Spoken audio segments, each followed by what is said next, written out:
لو أنزلنا هذا القرآن على جبل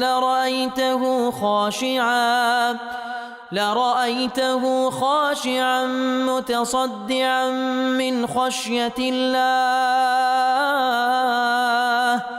وتلك الأمثال نضربها للناس لعلهم يتفكرون. الحمد لله والصلاة والسلام على رسول الله وعلى آله وصحبه ومن والاه. السلام عليكم ورحمة الله. برزان خوش حالم لواني 287 لوانا كاين تفسير القرآن بيروز بيم وخزمتان بمبست رزامندي خواهي قول وهيوادانم اوي ازي السودي دور بقرن. أعوذ بالله من الشيطان الرجيم. بسم الله الرحمن الرحيم. أفمن اتبع رضوان الله كمن باء بسخط من الله ومأواه جهنم وبئس المصير. بەڵێ خۆشەویستان، دیارە هەر لە سیاقی و ئاتانێکەوە خوای گەورە باس لە غەزوەی ئوحود دەکا. لە پێش ئەوە خوای گەورە باسی لەوە کردکەوە هەر کەسێک غلول بکاواتە شتێک لە غەنیمە پێش ئەوەی تەوزیع بکرێ لا بداتن لە بۆ خۆی بیبە، ئەوە ڕۆژی قیامەتێ دەیهینی. هەتا وەکوتمان کە چەندین حەدیث پێغەمبەر صلی الله علیه و سلم لەسەر ئەو بابەتە هەیە و هەروها لە سیرەی پێغەمبەر صلی الله علیه و سلم فلانە کەس و فلانە کەس هەتا باسی لە کەسێک دەکەن، مثلا کیرکیرە یاخود کەرکەرە بە هەردوو لەفظ هاتیە کەوە کەسێک بووە لەو زەمەنی کە وەفاتی کردیە یاخود کوژراشە لە یەک لە غەزەواتەکان، کاتێکەوە غەزوە تەواو دەبوو دەهاتن خەبەریان بە پێغەمبەر دەدا صلی الله علیه و سلم فلان و فلان و فلان شەهید بووینە. لە زمانی ئەوانە باس لەو کەسە دەکەن، پێغەمبەر صلی الله علیه و سلم دەفەرمی نەخێر ئەوە شەهید نییە، هو فی النار، دەفەرمی ئەو لە ئاگرە. لەبەرچی دەفەرمی لەبەرەوەی فلانە شتی دزیە لە غەنیمە پێش ئەوەی تەوزیع بکرێ. ئیتر ئەوە لە غەزوە بووە لە پێناوی خوا ظاهیرەن خۆی بە کوشتندا، بەڵام لەبەر ئەوەی شتێکی لە غەنیمە دزیە پێغەمبەر صلی الله علیه و سلم دەفەرمی ئەوە هو فی النار. فكيف بۆی کەوا لە غەزوەش نییە، فكيف بۆی کەوا لە ماڵی مسلمانان دەدزی بەبێ ئەوەی کەوا هیچ حسابێک لەو کەس بکات، دەبی حاڵی کوبی لە ڕۆژی قیامەتێ. بە هەر حاڵ ئەوجا خوای گەورە سوبحانه وتعالى کاتێکەوە لە ئاەتی پێشووتر کە کەسانێکی منافق ئیتهام پێغەمبەریان دەکرد صلی الله عليه وسلم کەوا شتێکی لە غەنیمە بردبیتن، خوای گەورە دەفەرمیتن نەک ئەو پێغەمبەر صلی الله علیه وسلم هیچ پێغەمبەرێک نەبووە لە پێغەمبەرانی خوا کەوا شت لە غەنیمە ببەن، لەبەرەوەی پێغەمبەران معسوومن عەلەیهیم الصلاة والسلام. ئەوجا لە درێژەی ئەو بابەتە دەفەرمی ئایا کەسێک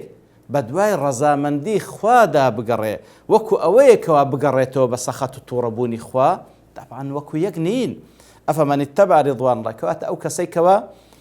بە دوای ڕەزامەندی خوادا بڕوا. کو بە دوای ڕەزامەندی؟ واتە ئەو کار و کردوانە ئەنجام بدا کە لە نەتیجەدا دەبیتە مایەی ڕەزامەندی خوا، کەواتە ئەو کار و کردوانە ئەنجام دەکا هەموو تاعەت و عیباداتن بە مەبەستی ڕەزامەندی خوای گەورە. ئەو کەسە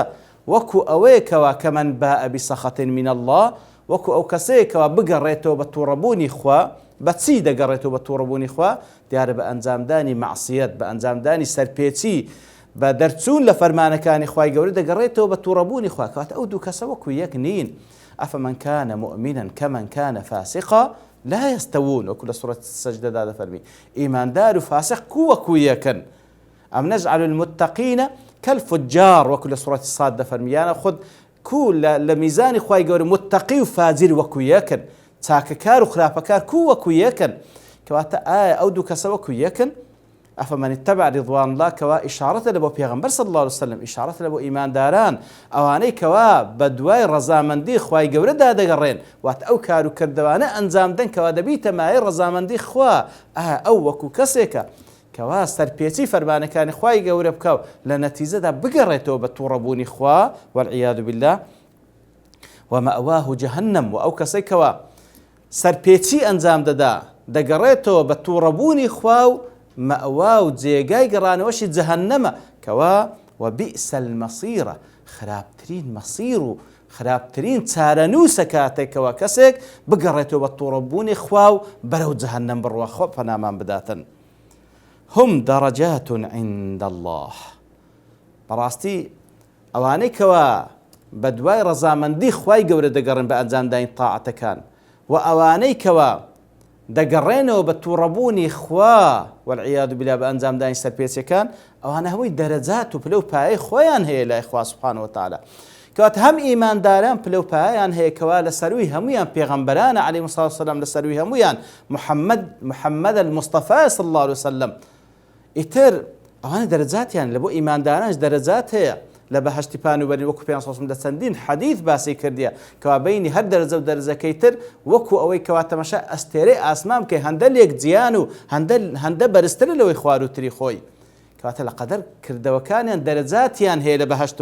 و هەروەها کافرەکانیش کەوا دەگەڕێنەوە بە تووڕەبوونی خوا والعیاذ بالله، ئەوانەی کەوا مەسیریان جەهەنەم، ئەوانش لە ناو جەهەنەم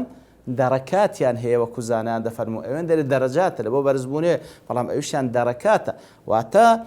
پلە لە دوای پلە بەرەو خواردتری جەهەنەم دەڕوا، هەتا وەکو خوای گەورە سوبحانه وتعالە باس منافقەکان دەفەرمیتن إن المنافقين في الدرك الأسفل من النار، لە خراپترین و خواردترین جێگا لە جەهەنەم منافقەکانە، خوا پەنامان بداتن. ئیتر ئەوانەی کەوا کار و کردەوە دەکەن هەم بە مەبەستی گەیشتن بە ڕەزامەندی خوای گەورە دەرەجاتیان هەیە، و ئەوانەی کەوا کردەوە دەکەن و دەگەڕێنەوە بە سەخەت و تووڕەبوونی خوا، ئەوانیش پلەپای خۆیان هەیە لە ناو جەهەنەم، خوا پەنامان بدا. هم درجات من الله والله بصير بما يعملون، والله سبحانه وتعالى بصيرة بيناية بكارو كردو كانيان، وهروها كاتك دفن بصير وكزانان دفن وتعليميشا لبروي بصيري زياتر لبو كردو بين راوكان ادي كردو كاني قلبي كوا اويش اعماله يترخواي جور سبحانه وتعالى بصيرة واتا بینایە بەکار و کردەوەکان حتى ئەعمالی قەلبیش بەنسبەت خوای گەورە سوبحانه وتعالى پێی ئاگادار وەکو لە چەندین ئاەت إن الله عليم بذات الصدور، ئەوەی کە لە ناو سینگدا هەیە خوای گەورە پێی ئاگادارە.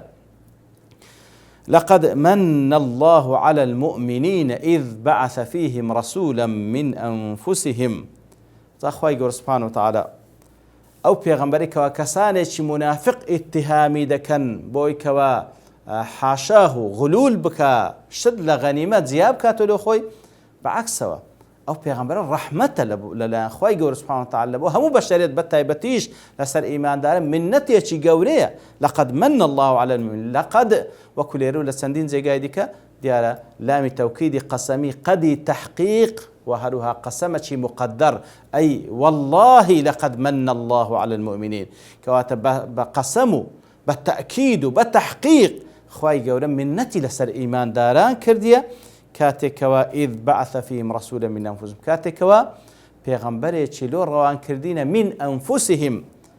من أنفسهم كواتا لجنسي بشريات كسيق نبوة خواي قول سبحانه وتعالى كرواني كذا لبو بشريات أو شرف قولي في بخشية ملائكة بي كواتا كاتك وخواي يقول لنا وبشر كان كسيشي هالبجار لنفسي خويا كوا بني آدم وكوان دنوي وكوان هاللصدي وكوان دخوا ودخواتوا لبروي أو الشرف يجي قوري خواي قوري كوا لهمو بشريتنا كاتك وبيغمبرش النوان هالبجار أجر بيتو لنواني هالنبجار با ملائكة يجي بنار دبا أو بالقبل سروي كوا ديار أو بشريت الشاني أويني أو شرف قوري في بخشري وهروها لو أنا وكاتش كسانيك دانجو دي أو ملائكة لوي أو كارو كردواني في زي بزيدك إما بيما ناكري بشرين يترخواي قور سبحانه وتعالى وكو منتو وكو نعمتك لسر همو بشريت بقشتي برام إيمان داران هزبو نعمة منة دكن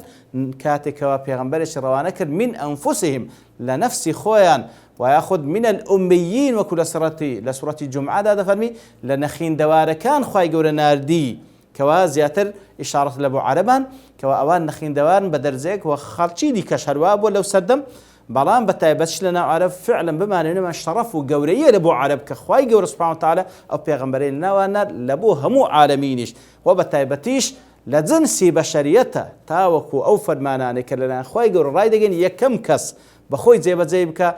ببتا قدوة وأسويش يتساق لبو همو أو كساني كواديانوي شوين بي أو بكون براستي قورترين نعمته لنا أخواي قور سبحانه وتعالى كوا كسيشي لخودي خومانو لناو لجنسي بشرية هالبجار كوا بيتا بيغمبر إتر كاري أو بيغمبرة يتلو عليهم آياته ويزكيهم ويعلمهم الكتاب والحكمة كاري أو بيغمبرة عليه الصلاة والسلام كوكم منت ورحمتك لنا أخواي قورو روانكرا يتلو عليهم تلاوة آتكاني خواي قورو ذكر بما تلاوة وتاخوين نوي آيات لدواي آيات بدواي يكتري خواي قور بيغمبر صلى الله عليه وسلم آتكاني خواما لو دخيني توا كواتا خوای گەورە سبحانه وتعالى فەرمان بە پێغەمبەر کە صلی الله علیه و سلم کەوا ئاەتەکان لە بۆ ئیمانداران بخینتەوە وەکو بەڕاستی وەکو خودی خۆی ڕەحمەتە ئەو قورئانەش کەوا لەلایەن خوای گەورە بە پێغەمبەر صلی الله علیه و سلم ڕەوانە کراوە دەخینیتەوە لە بۆ ئیمانداران فعلا ئەو پەڕی ڕەحمەتە يتلو عليهم آياته ويزكيهم وتزكيان دكا وكو ابن كثير دفرمي فرمانيان بيدكا بتساكا ورقان ليدكا لخرابة يتر بجي كردني فرمانا كاني بيان صلى الله عليه وسلم اوان تزكية دبن لبرو تزكية بريتيا لا تخلية وتحلية تزكية بريتيا لا تخلية وتحلية تخلية واتخو دارنين لهم صفاتيش خراب خو رازان نو بهم صفاتيش يتساك يتر خو دارنين لشركو كوا بيسترين اعتقاد شركة أو ذا خودارني لهم صفته شيء قلبي خرابو خودارني لهم صفته كوا بأندام كان أنزام ده خورازان نو بعقيدة توحيد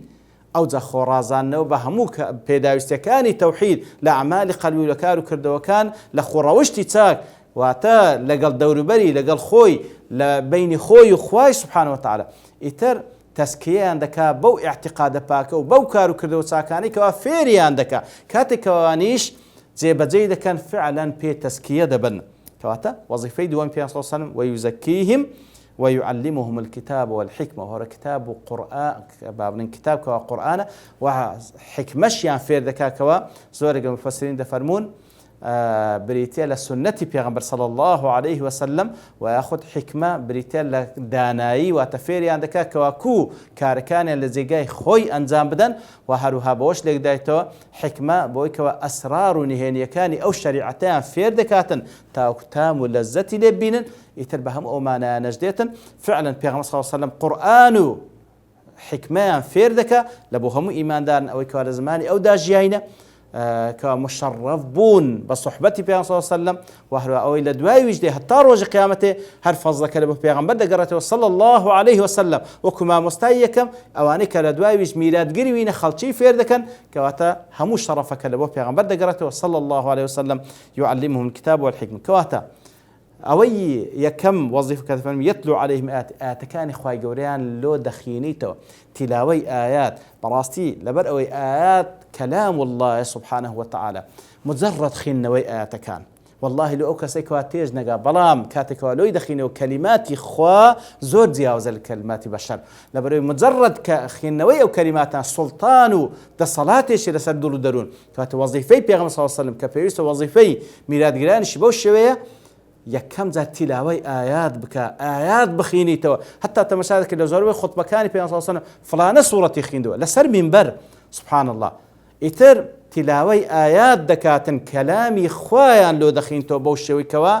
أو بريد الصلاة سلطاني هل سردلو درون كان وهروها تزكيان دكا بوي كوا بروريان دكا بعقيدي باك وبخروشتي باك وهروها قرآن السنة شان فير دكا أو زلير دا لأن دير تلاوة ليرة تعليمة تلاوة مجرد خينوية كانت مجرد خينوية كش مقصودة أو ذات تعليمة كش فير كردنيان ناوروش آتكان لبوشي دكاتوا وهروها سنة خوشي أو سنتي كوا خواي جور سبحانه وتعالى فرمان بيكر البرو سنة بيغمبر صلى الله عليه وسلم أيش لنا خواي جوره وما ينطق عن الهوى إن هو إلا وحي يوحى يتر سنة صحيح صلى الله عليه وسلم أيش وكو قرآن لا إخوايا بلام قرآن لفظ معنى لا إخوايا سبحانه وتعالى بلام سنة بيغمبر صلى الله عليه وسلم لفظ كيف بيغمبر صلى الله عليه وسلم بلام معنى كهل لا إخوايا سبحانه وتعالى وقلتش من ديارة حكمة بمعنى السنة وهربا بمعنى كاربزي وداناي وهربا بمعنى تيجيشتن لأسراري أو شريعتي يترفعن أو وظيفي بيغمبر صلى الله عليه وسلم وظيفي شوين كوتي بيغمبرانشا عليهم الصلاة والسلام خواهي قرب من ندل سر إيمان داران دكا بويكوا بناردين بيغمبريك أو وظيفة كيتي وإن كانوا من قبل لفي ضلال مبين أجرتي لبيشي نادين أو بيغمبر آن لجمرائية زور آشكرابون فعلا بيشي نادين بيغمبر صلى الله عليه وسلم أو سرزمينا لدواء وكوا نزيك 600 صال بدواي عيسى دا رويشتو عليه الصلاة والسلام بدواي وفاة عيسى خد بدواي هاتني عيسى عليه الصلاة والسلام 600 صال لدواي أو أوزا بيغمبر صلى الله عليه وسلم فعلا أو خلق لجمرائيك دا دجيان دیارە لە پێشی هاتنی پێغەمبەر صلی الله علیه وسلم و لە دوای هاتنی پێغەمبەر صلی الله علیه وسلم ئەوانەی کەوا ئیتیباعی پێغەمبەر ناکەن صلی الله علیه وسلم فعلا لە گومڕایی لە ڕووی عەقیدەوە دەژیان ئەگەر چی کەسانێکیش لە ڕووی حەزارەتی مادی پێشکەوتون بەڵام لە ڕووی عەقیدەوە ئەوانەی کەوا دوورن لە پەیام وحی پێغەمبەر صلی الله علیه وسلم لە گومڕاییدا دەژیان نازان لۆ چ دەژیان نازان لە پێناوی چ دەژیان نازان وەزیفەیان چییە لە ژیاندا ئیتر دێتن و دەمری نازان لە بۆ چ ژیایە ئیتر هەمووی گومڕاییە فعلا دەفەرمی منەت و نیعمەتی خوای گەورە لەسەر ئەو بەشەریەتە بە ناردنی ئەو پێغەمبەر صلی الله علیه وسلم کە ئەوە وەزیفەکەیتی ئەگەر چی لە پێش هاتنی پێغەمبەر صلی الله عليه وسلم ئەوان لە گومڕاییەکی ئاشکرادا دەژیان کەواتە بەڕاست ئەو کەسێکەوە لە گومڕاییدا ژیابی ئەو نەقلە گەورەی بەسەردا هاتبی بە هاتنی پێغەمبەر صلی الله عليه وسلم ئەو دەزانیتن کەوا چ قەدر و قیمەتێکی هەیە ئەو پێغەمبەر صلی الله عليه وسلم چ نیعمەتێکە لەلایەن خوای گەورە بەڵام بەداخەوەکەوە کەسانێک پشت لەو نیعمەت و منەتەی خوای گەورە دەکەن والعیاذ بالله ڕێگای گومڕایی هەڵدەبژێرن خوا پەنامان بدەن. وصلى الله وسلم على نبينا محمد وعلى آله وصحبه أجمعين وآخر دعوانا الحمد لله رب العالمين. لو أنزلنا هذا القرآن على جبل لرأيته خاشعا متصدعا من خشية الله وتلك الأمثال نضربها للناس لعلهم يتفكرون.